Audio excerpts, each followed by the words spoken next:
네, 안녕하세요. 김은배 기자입니다. 오늘은 지프의 판매량을 견인하고 있는 모델이죠. 체로키 2.2L 디젤 모델을 한번 만나보도록 하겠습니다.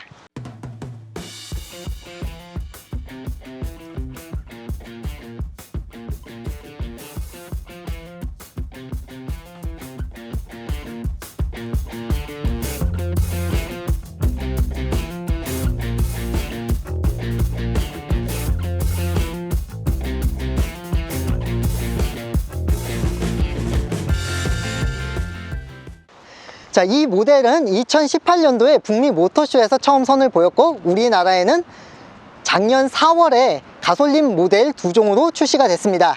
리미티드 모델과 오버랜드 모델이 추가가 되었는데, 그중 최상위 트림인 오버랜드 모델을 저희가 시승을 하고 있습니다. 기본적으로 지프 하면 SUV의 원조를 표방하는 오프로드 차량의 명가죠. 근데 지금 이 생김새를 보시면 체로키 라인이 굉장히 얄쌍하고 되게 날렵한 느낌을 줍니다. 지금도 물론 대표적인 오프로드 모델인 랭글러 시리즈라든가 아니면 레니게이드만 하더라도 오프로드형의 예전 디자인의 아이덴티티를 조금 가져온 느낌이 있다면, 체로키 라인 같은 경우는 도시명 모델을 표방을 하고 있습니다. 이 친구 같은 경우는 사실 지프 모델 중에서도 역사가 굉장히 깊은 모델이고, 처음에는 이제 오프로드 차량의 모습을 그대로 갖고 있었습니다. 하지만 최근에는 도시명 모델에 대한 수요를 이제 고려를 한 듯하죠. 이 모델이 이제 최초 공개됐던 2014년 5세대 모델로 이제 처음 등장을 했을 때, 그러니까 이 모델의 페이스리프트 전 모델이죠. 그 모델 같은 경우에는 지금의 현대차의 라인업, 코나나 산타페 같은 그런 차종들의 디자인에 영향을 준 것 같은 형태로 굉장히 특이한 모양을 하고 있습니다. 제가 코나나 산타페를 언급한 이유는 이 부분에 헤드라이트가 들어가는 이 부분이 굉장히 얇아지면서 위로 올라가서, 그때 당시의 모델 같은 경우는 헤드라이트가 빠져 있었죠. 그리고 헤드라이트가 한 요쯤에, 지금 안개등보다는 약간 높은 위치에 이 정도에 들어와 있었습니다. 하지만 지금 페이스리프트가 되면서 다시 헤드라이트가 여기 위로 올라왔죠. 그리고 여기가 다시 좀 커졌고요. 여기 아래쪽에는 이제 안개등이 있습니다. 오프로드 차량이기 때문에 안개등이 굉장히 또 중요하죠. 뒤에도 달려 있습니다. 그리고 이쪽에 그릴을 보시면 지프 특유의 이 세로 그릴, 이 모양이 지금 많이 세련된 형태로 바뀌긴 했지만 기본적인 어떤 그런 정체성을 고스란히 유지를 하면서 이렇게 갖고 와 있는 형태입니다. 굉장히 도시명을 지금 표방을 하고 있다는 생각이 드는 게, 정말 어떤 세단적인 느낌마저 들 정도로 굉장히 날렵한 그런 선들을 갖고 있습니다. 네, 전면부를 조금 디테일하게 들여다보도록 하겠습니다. 그릴에서와 같이 지금 벌집 형태의 이런 무늬들이 하단에도 들어있고, 그리고 또 안개등 옆쪽에도 이렇게 들어있는데 좀 일체된 감을 주기 때문에 이런 통일감이 굉장히 좋은 느낌을 주고 있습니다. 그리고 이런 아래 범퍼 부분에 무광인 듯 아닌 듯 펄을 품고 있는 이런 라인이 굉장히 좀 고급스럽다는 생각이 들어요. 그리고 색깔이 아주 하얗죠. 로고도 굉장히 반짝반짝하고요. 정말 도시명의 느낌을 강하게 주려고 한 느낌이 납니다. 가장 제가 특이하다고 생각한 부분은 이 범퍼에서 휠 아치로 올라오는 이 부분입니다. 왜 그런가 하면, 보통은 도시명 SUV를 만드는 브랜드들이 우리가 오프로드 차량의 느낌을 주겠다라고 했을 때 가장 먼저 바꾸는 부분 중에 하나가 요 휠아치를 타고 들어가는 요 라인이거든요. 요 라인을 보통 플라스틱으로 처리를 하고, 색깔도 무광의 검은색을 많이 써서 오프로드 차량이 갖고 있는 그 이미지를 주려고 하는 경우가 굉장히 많습니다. 하지만 체로키는 원래가 오프로드 성향을 갖고 있는 차인데, 오히려 그 느낌을 좀 지우려고 한 것 같아요. 페이스리프트 전 모델만 보더라도 여기 부분이 제가 방금 설명한 것과 같이 굉장히 나는 오프로드 차다 라는 어떤 그런 느낌을 강하게 풍겼다면, 지금 이 차 같은 경우에는 위의 색깔과 거의 동일한 색깔을 갖고 왔습니다. 그리고 재질상으로도 철판을 쓴 것 같아요. 아래쪽을 보시면 이 부분에서도 기존에는 미국 스타일의 통짜 알루미늄 형태를 썼다면 지금 같은 경우에는 굉장히 고급스럽게 휠을 만들어 놨습니다. 투톤의 색감이고요. 무광인 듯 유광인 듯 적절한 반짝임을 유지를 해주고 있는데 이게 굉장히 부드럽습니다. 반짝이긴 하지만 굉장히 부드러운 빛깔을 내고 있거든요. 휠은 최상급인 오버랜드 사양에 맞춰서 19인치 휠이 들어가 있습니다.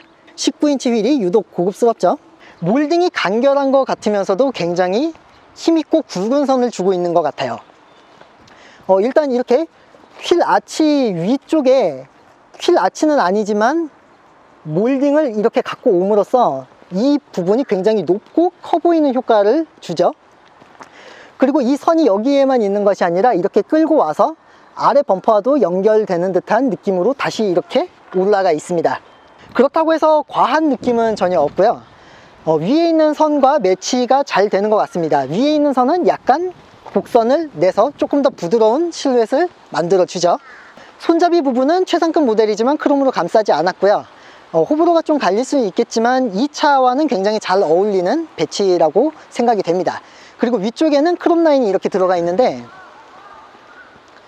이 모양 자체가 굉장히 마치 물고기를 보듯이 굉장히 부드럽고 또 유려한 곡선을 만들어내고 있습니다.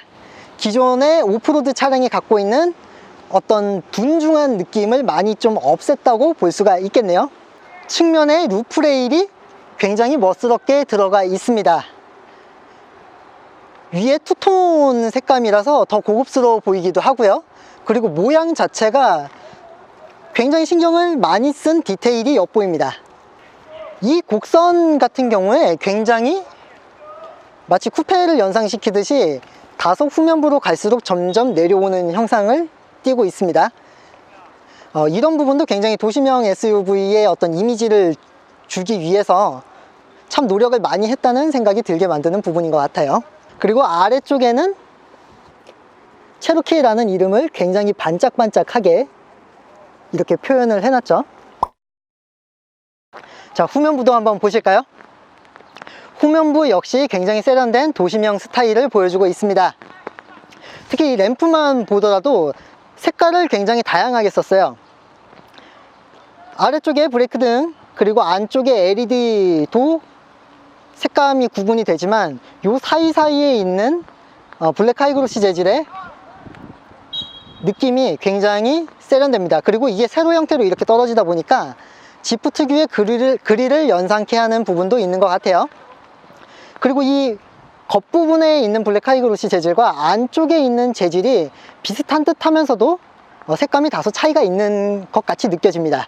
굉장히 고급스러움을 신경을 많이 쓴 것 같아요. 그리고 이 위에 부분과도 다소 차이가 있죠. 물론 여기를 한 겹 더 이렇게 투명한 걸로 덮었기 때문에 이렇게 보일 수도 있겠지만 일단 보는 입장에서는 같은 검은색이지만 굉장히 다양한 색감을 느낄 수 있기 때문에 굉장히 고급스럽다는 생각이 듭니다. 위에 부분도 마찬가지예요. 위에 이 부분과 이 부분도 색깔이 다르지만 같은 검은색이죠.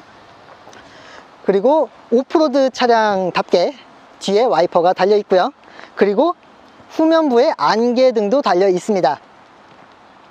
일반 주행 시에는 사실 키면은 민폐가 될 수도 있는 부분이지만 오프로드 차량인 것을 감안했을 때는 이게 또 필요한 부분과 상황이 존재하기 때문에 이걸 갖춰 놓은 것 같고요.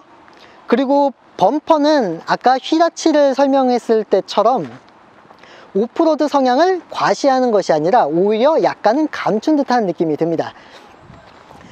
보통 요 아랫부분에 이 회색 빛깔 나는 요 범퍼 부분이 밑에 오프로드 주행 시에 이제 튀어 오르는 어떤 흙더미나 자갈 뭐 요런 부분들을 이렇게 막아주는 이제 역할을 하고 있는데 요 부분이 기존 모델만 하더라도 한 이만큼 올라와 있었다면 지금은 요만큼으로 낮추고 요 위에는 철판으로 이렇게 구성을 했죠. 그리고 그렇게 단순히 구성만 한 것이 아니라 아래는 크롬을 한 줄 더 떼서 굉장히 디테일함을 살렸습니다. 이쪽에는 사륜구동 디젤 모델임을 표시를 해주고 있고요. 그리고 이쪽에는 오버랜드 가장 최상급 트림에 붙는 로고가 붙어 있습니다. 그리고 지프라는 이 레터링을 굉장히 반짝반짝하게 만들어 놨는데요. 안쪽에는 또 검은색 판이 하나 덧대져 있어서 이 음각 차이가 좀 더 선명하게 들어오죠. 차량 색상까지 흰색이다 보니까 이 차 같은 경우에는 더 도드라지는 것 같아요. 자, 그럼 트렁크를 한번 열어볼까요? 핸즈프리 시스템이 적용이 되어 있기 때문에 발을 갖다 대면 이렇게 열립니다. 이 기능을 갖춘 차량들은 굉장히 많지만 인식률이 떨어지는 경우도 왕왕 있는데 이 정도면 굉장히 준수한 편인 것 같아요. 그리고 안에를 보시면 굉장히 넓은 수준까지는 아니지만 물건을 적재하게 용이하게 깔끔하게 측면이나 이런 부분을 구성해 둔 것 같아요. 뭐 이런 바퀴 윗부분에 위치한 마감이 고스란히 이렇게 들어오는 점은 물건을 놓을 때는 약간 불편한 점으로 작용할 수도 있겠네요. 이쪽에는 지프에 오디오 시스템이 들어있고요. 이 차는 오프로드 차량답게 굉장히 다양한 장치들을 안에 갖고 있습니다. 뭐 기본적으로 이런 12V 홀이라든가 이런 건 이제 기본이죠. 그리고 이렇게 쇼핑백 같은, 마트 쇼핑백 같은 거를 걸 수 있는 이런 홈이 되어 있고요. 그리고 이쪽은 주유구를 열 수 있게 되어 있습니다. 이 차량 같은 경우에 원터치로 겉에 있는 주유구를 이렇게 터치를 해서 이제 주유를 할 수 있게끔 되어 있는데요. 이제 그거를 안에서도 할 수 있게끔 되어 있습니다. 그리고 아랫부분을 이제 열어보면 지금은 이렇게 다른 여러 물건들이 있지만 이 공간이 사실 스페어 타이어가 들어가는 공간이죠. 이 스페어 타이어가 들어가는 공간을 요즘에는 없애는 경우도 많은데 체로키 같은 경우는 본질적으로 오프로드 출신인 만큼 스페어 타이어를 놓을 수 있는 공간을 이렇게 유지를 하고 있습니다. 그리고 안에 홈도 굉장히 많은 편이죠. 이렇게 스트랩 같은 걸 걸 수 있도록 만들어진 부분도 위에도 있고 아래도 있고 이런 식으로 다양하게 배치가 되어 있고요. 그리고 여기가 철판입니다. 굉장히 단단한 철판이고요. 짐을 가릴 수 있게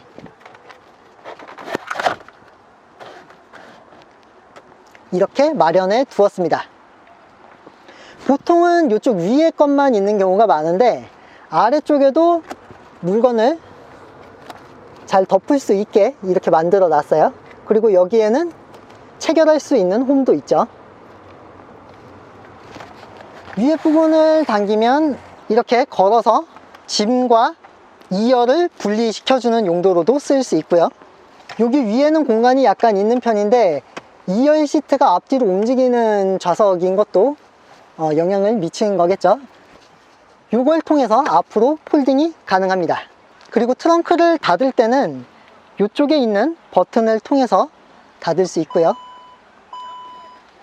경보음이 울린 다음에 이렇게 내려가죠.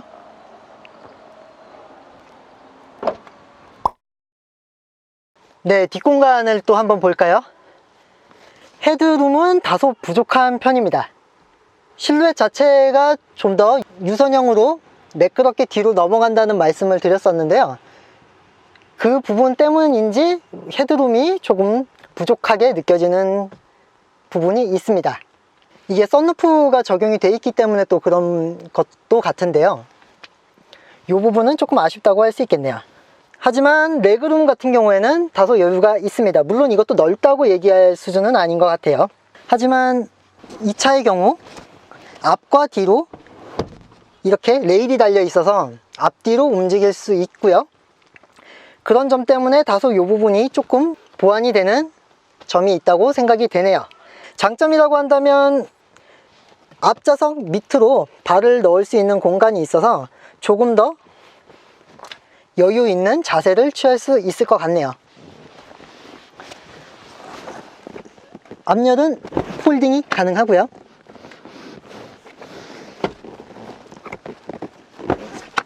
완전히 접을 수 있습니다. 아웃도어에 특화되어 있으니까 이런 기능은 어떻게 보면 당연하다고도 할 수 있겠죠. 그리고 가죽 재질이 굉장히 좋습니다. 뭐 앞좌석도 동일하지만요, 다양한 재질과 모양의 가죽을 복합적으로 사용해서 굉장히 고급스러운 모양을 만들어주고 있습니다. 이 차가 아웃도어용으로 되게 좋은 차라는 것은 이런 부분에서도 묻어 나옵니다. 230V 150W라고 써있죠. 물론 국내에서 쓰는 형태와는 조금 다르기 때문에 어댑터를 이용해야 되겠지만, 이런 게 있음으로 해서 차 안에서 간단한 전자기기 정도를 사용할 수 있다는 거 굉장히 좋은 장점이겠죠. USB를 연결할 수 있는 공간도 2개나 있고요. 최상급 트림이기 때문에 뒤에도 열선이 있고 뒤에서 작동을 할 수 있게 되어 있습니다. 센터 터널은 보통 정도 높이인 것 같네요. 거슬리지 않을 수준은 아니지만 그렇다고 해서 아주 높지도 않습니다. 중간에 아이 정도가 앉았을 때는 괜찮은 자세를 유지할 수 있을 것 같아요. 그리고 암레스트와 컵홀더를 넣을 수 있고요. 다만 이 공간이 다소 좀 높은 느낌은 있습니다. 팔을 걸쳤을 때 아주 그냥 편안하게 이렇게 낮춰서 잡는 것이 아니라 조금 올려서 이렇게 잡아야 된다는 점은 조금 불편할 수도 있겠네요. 이런 곳에 전등이 들어오는 거는 굉장히 고급스럽고요. 그리고 문 쪽에 있는 소재도 가죽이 한 가지 가죽이 아니기 때문에 이렇게 단색인데도 불구하고, 같은 검은색인데도 질감 차이가 상당히 있기 때문에 고급스러워 보입니다. 그리고 이렇게 플라스틱으로 된 부분도 위화감 없이 잘 녹아드는 색상을 유지하고 있고요. 박음질 부분은 정말 훌륭하다고 할 수 있습니다. 그리고 이런 크롬 부분들도 지나치게 반짝이지 않으면서도 굉장히 몰딩을 강조해서 보여주는 형태인데요, 굉장히 고급스럽습니다. 아래쪽은 무광이고요. 회색 계통인데 이것도 톤 자체가 굉장히 통일되어 있는 느낌을 받기 때문에 전체적으로 아주 좋은 디자인이라고 할 수 있겠네요. 그리고 문짝을 보게 되면, 살짝 열어볼까요? 아래쪽에 간단한 물건을 넣을 수 있는 이런 포켓 형태가 있죠. 이게 옆으로 긴 형태는 아니지만 물병이나 간단한 도구 정도를 넣을 수 있고요. 오프로드 차량의 특성을 또 갖고 있는 것이 이 각도를 비스듬하게 놔서 안정적으로 물건이 이렇게 기대 있을 수 있게 만들어져 있습니다. 그리고 안쪽에 홈도 하나 이렇게 파져 있어서 이렇게 꽂았을 때 굉장히 물건이 잘 고정되어 있을 수 있게 만들어 둔 것이죠. 자, 앞쪽 부분을 볼까요?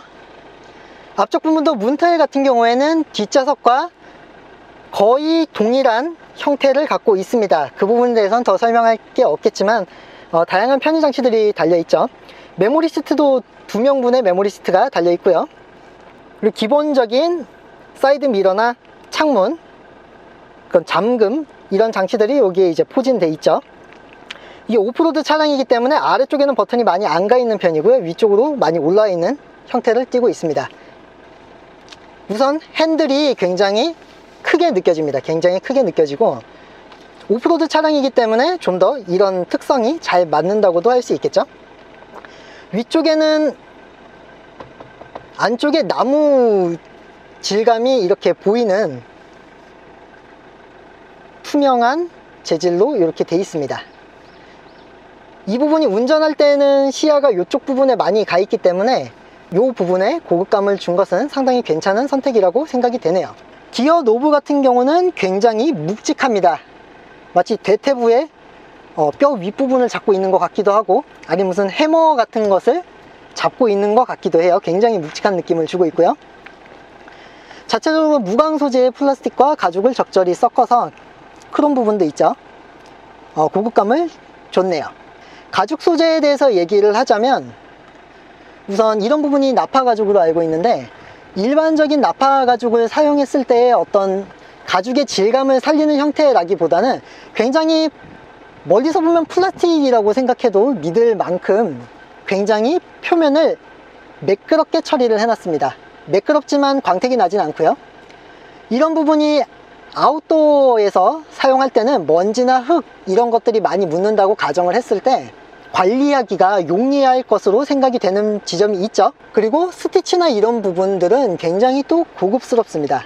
아래 부분은 가죽의 느낌으로 해놨는데 이 부분도 굉장히 고급스럽고, 이런 무광 소재 그리고 크롬 그리고 안에 블랙 하이그로시, 이렇게 같은 종류의 색상이면서도 다단계로 나누어 놨기 때문에 좋은 느낌을 받을 수 있죠.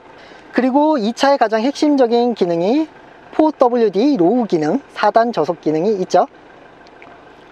내리막길의 주행을 보조해주는 기능도 여기 있고요. 주행 영상에서 설명을 했지만 이 내리막길 주행 보조 기능을 쓰기 위해서는 4WD 로우가 활성화가 돼야 되고, 이 기능을 활성화하기 위해서는 N단으로 기어를 바꿔줘야 됩니다. 내비게이션 같은 경우는 8.4인치 디스플레이가 적용이 되어 있고요. 이런 부분은 블랙 하이그로시 재질입니다. 아까 물티슈를 이용해서 잠깐 닦아서 보기가 좋지 않은데, 기본적으로 블랙 하이그로시 재질 치고는 손때가 그렇게 잘 묻는 편은 아닙니다. 그리고 이런 부분 역시 얇은 선으로 무광의 크롬 재질을 덧대놨고요. 밑에 플라스틱 부분도 굉장히 자연스러우면서도 색 분할이 잘 돼 있어요. 안에는 에어컨이나 기타 공조장치 등이 있고요. 아까 주행 영상에서도 설명을 했다시피 스톱앤고 기능이 있습니다. 여기는 자세 제어 장치고요. 그리고 이 부분의 또 주요한 특징 중 하나가 모드가 굉장히 오프로드에 특화된 차량이라는 것을 이름만 봐도 알 수 있게 해놨습니다. 스노우와 샌드 머드 기능이 달려있죠. 그리고 실제로도 오프로드에서 사용했을 때 효과를 굉장히 체감할 수 있을 정도의 세팅이 되어 있습니다. 캠핑 같은 아웃도어용이라고 생각을 했을 때, 뒷좌석에서도 말씀을 드렸지만 전자장비를 굉장히 다양하게 쓸 수 있도록 이렇게 12V짜리 이렇게 만들어 놓은 것은 물론, 뚜껑이 따로 이제 따로 잃어버리거나 이러지 않도록 열리고 닫히는 형태로 만들어 놨고요. 욱스 같은 경우도 요즘에는 많이 없애는 추세지만, 캠핑 같은 용도를 생각을 했을 때, 혹은 먼 길을 가서 산장이나 이런 데 숙박을 한다고 생각을 했을 때 이런 부분이 있는 것은 나름 도움이 될 수 있죠. USB도 당연히 달려있고요.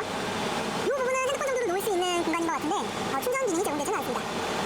여기는 전자식 파킹 브레이크가 있고요. 여기에는 컵홀더가 있습니다.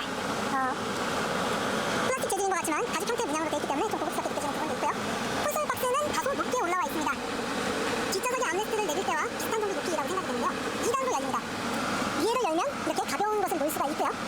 이런 프레임이 고전해 보이긴 하는데 오프로드의 어떤 와일드함을 생각했을 때는 그렇게 위화감이 느껴지는 것 같지는 않습니다. 아래쪽은 굉장히 깊게 들어가고요. 그리고 여기도 USB 포트가 있고, 그리고 또 12V가 하나 더 있습니다. 자, 이쪽을 또 한번 보실까요? 의자 같은 경우는 넘버 서포트 기능도 있고요. 그리고 8가지 방향으로 옮길 수 있는 이런 장치도 되어 있습니다. 그리고 이런 공간에는 굉장히 아기자기한 박스가 하나 있는데요. 이게 예전 모델에서도 계속 이랬는데 정확하게 뭘 넣으라는 것인지는 잘 알 수가 없지만 수납 공간이 여러 개라는 점은 활용성을 찾아보면 더 있을 수도 있겠죠. 차키 정도가 들어가려면. 그리고 여기에는 안개 등이 앞쪽에만 있는 것이 아니라 뒤쪽에도 있기 때문에 굉장히 다양한 상황에서 방원을 노출시킬 수 있죠. 안쪽에는 7인치 디스플레이가 들어있는데요. 다양한 정보를 띄워주죠. 예를 들면 스피드 리미트 기능이라든가 크루즈 컨트롤, 어댑티드 크루즈 컨트롤 등의 아이콘을 띄워줍니다.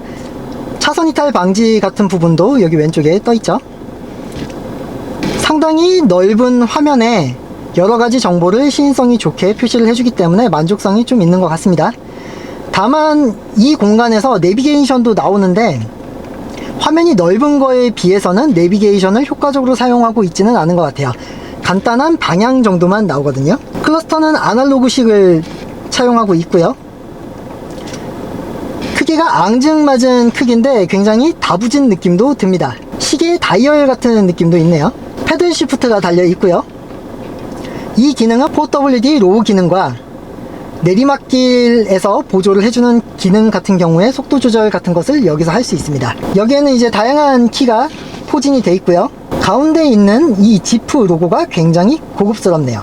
질감이 층층이 다 다릅니다. 자꾸 시계 얘기를 하게 되는데 시계의 안쪽에 들어있는 판 같은 그런 느낌이 들어요. 왜냐면 안쪽에도 굉장히 색감이 부드럽고 고급스러운 색감으로 배치가 되어 있고, 지프 로고와 이 크롬 라인이 굉장히 눈에 선명하게 들어오기 때문이죠. 이쪽 아랫부분이 좀 특이한데요. 신스 1941이라고 되어 있습니다. 굉장히 전통과 그리고 SUV의 시작을 이끌었다는데 굉장히 자부심을 느끼고 있는 브랜드인 만큼 그런 부분을 이런 데 표시를 해둔 것 같아요. 스티치 부분도 굉장히 고급스럽게 들어가 있고요. 전체적으로 질감이 굉장히 차분하면서도 미끄러지지 않게 잘 만들어져 있습니다. 아까 대시보드를 설명했을 때와 마찬가지로 관리가 용이할 것 같아요.